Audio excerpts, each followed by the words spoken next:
Friends, welcome to the లాటెల్లర్ YouTube channel. ఇప్పుడు నేను చెప్పబోయేది ఏంటంటే, మన భారతదేశంలో ఆస్తులు అంటే హిందూ సక్సెషన్ యాక్ట్, హిందూ వారసత్వ చట్టం అనేది ఒకటి వచ్చింది మనకి. దాన్ని హిందూ సక్సెషన్ యాక్ట్ అంటారు. ఈ హిందూ సక్సెషన్ యాక్ట్ ప్రకారం మనకి భారతదేశంలో రెండు రకాలుగా ఆస్తులు అనేది రావటం జరుగుతుంది. ఒకటి యాన్సిస్ట్రల్ ప్రాపర్టీ, రెండోది self acquired property. Ancestral property అంటే తాత ముత్తాతలు సంపాదించిన ఆస్తిని యాన్సిస్ట్రల్ ప్రాపర్టీ అంటారు. అలాగే అతను ఎవరైతే సొంతంగా సంపాదించుకుంటారో దాన్ని సెల్ఫ్ ఎక్వైర్డ్ ప్రాపర్టీ అంటారు.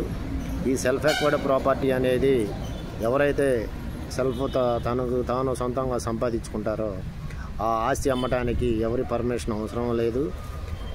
తన కొడుకులు, పిల్లలు ఎవరి సంతకాలు లేకుండా, ఎవరితో సంబంధం లేకుండా సెల్ఫ్ ఎక్వైర్డ్ ప్రాపర్టీ అనేది అమ్ముకోవచ్చు ఫ్రెండ్స్.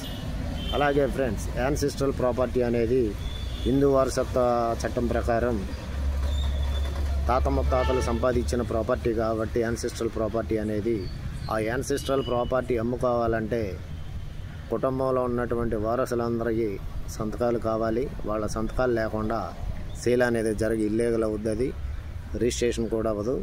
సో ఫ్రెండ్స్, మన ఇండియాలోనే ప్రాపర్టీలు ఈ రెండు రకాలుగా ఉంటాయి: self acquired property, ancestral property. Self acquired property అంటే సొంతంగా సంపాదించుకున్నది. యాన్సిస్ట్రల్ ప్రాపర్టీ అంటే తాత ముత్తాతలు సంపాదించి పెట్టింది అమ్మాలంటే మన ఫ్యామిలీలో ఉన్నటువంటి ప్రతి లీగల్ హెయిర్ అమ్మేటప్పుడు ఉండాలి, సంతకాలు పెట్టాలి. సెల్ఫ్ ఎక్వైర్డ్ ప్రాపర్టీ అంటే నువ్వు ఒక్కడవే అమ్ముకోవచ్చు, ఎవరైతే సంపాదించుకున్నారో వాళ్ళు మాత్రమే అమ్ముకోవచ్చు, దానికి ఎటువంటి అబ్జెక్షన్స్ ఉండవు. సో ఫ్రెండ్స్, నా ఛానల్ని సబ్స్క్రైబ్ చేసుకోండి, పూర్తిగా చూడండి. అలాగే కామెంట్స్ రూపంలో తెలియపరచగలరని కోరుకుంటున్నాను.